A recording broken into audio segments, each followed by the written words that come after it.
नमस्कार विद्यार्थी मित्रांनो, स्वागत आहे तुमचं नवीन व्हिडिओमध्ये। तर पहा विद्यार्थी मित्रांनो, FYBA यामधील विषय राज्यशास्त्र प्रकरण पहिला भारतीय राज्यघटनेची पार्श्वभूमी आणि वैशिष्ट्य भाग क्रमांक 2 आज अभ्यासण्याचा प्रयत्न करणार आहोत। परंतु विद्यार्थी मित्रांनो, या आधीचा भाग क्रमांक 1 आपण जर पाहिला नसेल तर वरती आय बटनवरती लिंक दिली आहे, ते क्लिक करून आपण व्हिडिओ पाहू शकता।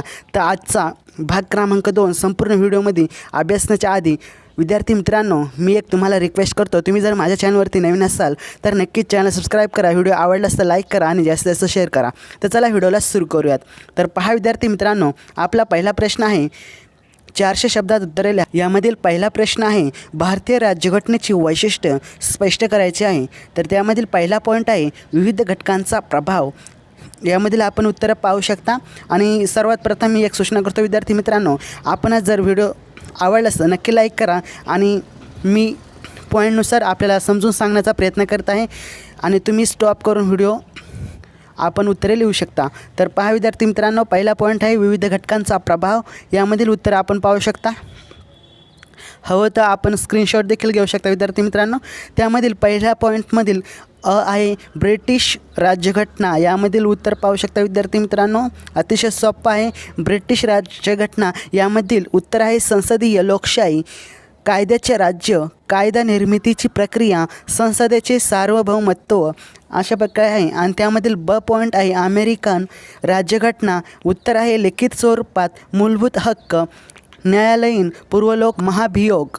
आणि क पॉईंट आहे कॅनडाची राज्यघटना। तर कॅनडाची राज्यघटना कशा प्रकारे आहे, उत्तर पहा प्रबळ केंद्रसत्ता असलेले संघराज्य। आणि ड आहे आयर्लंडची राज्यघटना। उत्तर आहे मार्गदर्शक तत्त्वे। त्याचप्रमाणे ई आहे ऑस्ट्रेलियाची राज्यघटना। उत्तर आहे समवर्ती सूची।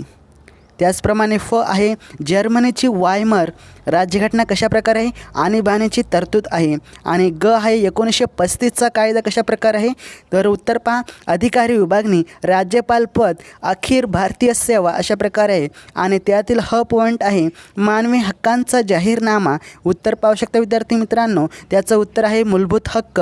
आणि त्यामधील दुसरा पॉईंट आहे लिखित व विस्तृत राज्यघटना कशा प्रकारे आहे, इथे आपण स्पष्ट केलेलं आहे, आपण पाहू शकता आणि उत्तर देखील लिहू शकता व्हिडिओ स्टॉप करून। आणि या स्वाध्याची PDF जर आपल्याला हवी असेल तर डिस्क्रिप्शनमध्ये लिंक दिली आहे, तर तिथे जाऊन तुम्ही डाउनलोड करू शकता। अदरवाईज तिथे नसल्यास तुम्ही मला पर्सनली इंस्टाग्रामवरती फॉलो करून आपण मेसेज करू शकता। तर पहा विद्यार्थी मित्रांनो, पुढचा प्रश्न आहे तिसरा पॉईंट आहे लवचिक व परिदृढ राज्यघटना। उत्तर पाहू शकता, अतिशय सोप्या रीतीने आपण लिहिण्याचा प्रयत्न केला आहे विद्यार्थी मित्रांनो। तर पुढचा प्रश्न पाहूयात। पुढचा प्रश्न क्रमांक 4 आहे जनसार्वभौमत्व वर आधारित। यामधील उत्तर देखील आपण खूप सोप्या रीतीने लिहिण्याचा प्रयत्न केलेला आहे, पाहू शकता। आणि त्यातील 5वा पॉईंट आहे मूलभूत हक्क, 6वा पॉईंट आहे मार्गदर्शक तत्त्वे, त्यानंतर मूलभूत कर्तव्य, संसदीय लोकशाही।